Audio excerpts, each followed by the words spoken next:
Folks, it's been a while since I put up a video, and things have changed around here. Unfortunately, not everything that should have changed has changed, but the sedum are beginning to turn color. And my mom was just, they aren't doing exactly what I was hoping they would do. However, they're beginning to perk up here a little bit. And as the corner here, you can begin to see that my brick pile has fallen over. You remember my brick pile? Yeah. It's not looking so good, but there's a reason for that. And up in the very top left corner, you can begin to see why.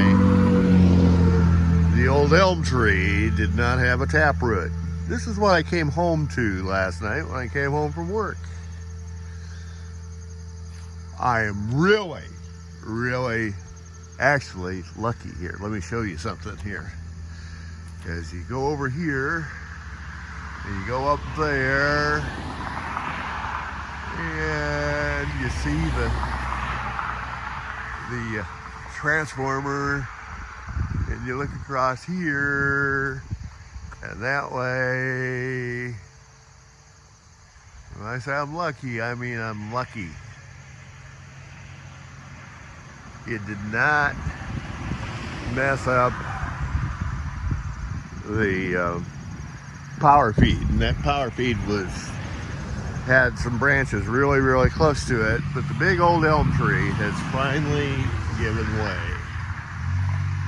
And it looks like that in falling that way, it did not get as far as Pence, but it did get as far as the sycamore tree.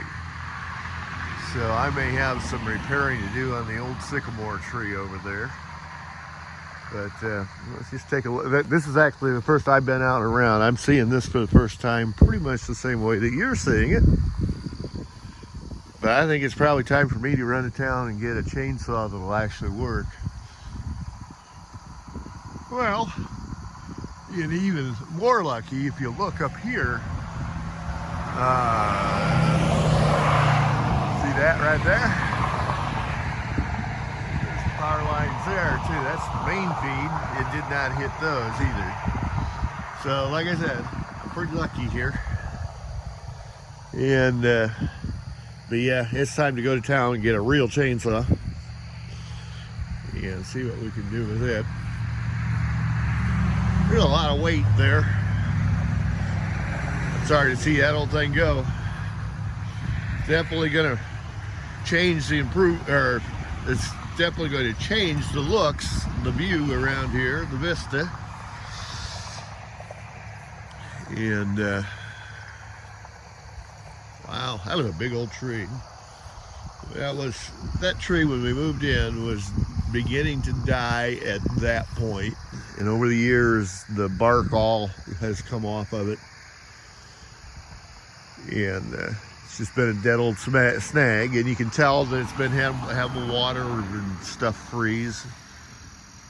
But my goodness, when those roots gave way, it gave way. That's going to be a lot of wood here. I'm definitely going to have to get me a stove for my garage, I guess.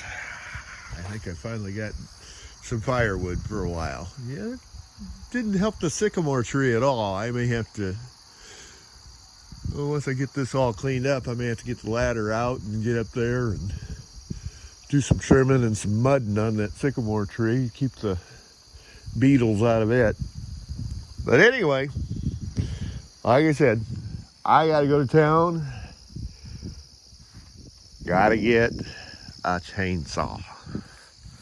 Off a real gas chainsaw. I'm not even going to attempt to do this without a little electric one. I'd be out here for 4 years on that. We'll see how it goes. Now, the other thing you got to do is I got to learn how to be really careful in terms of weight distribution and make sure I don't let the thing pinch me as I do begin to clean up here. But yep, this makes the place look different. Thank you, Lord, for setting it the way it went. That could have been a disaster. I still like the roof on that house. Yeah, I just look at that little electric line is what I'm doing here. I'm not seeing any signs that got barked at all in this. And that makes me feel good. Okay, well, it looks like the hummingbird here is finally, oh, look at there. I don't think I've ever seen that do that. It's a seed pod from my hummingbird vine.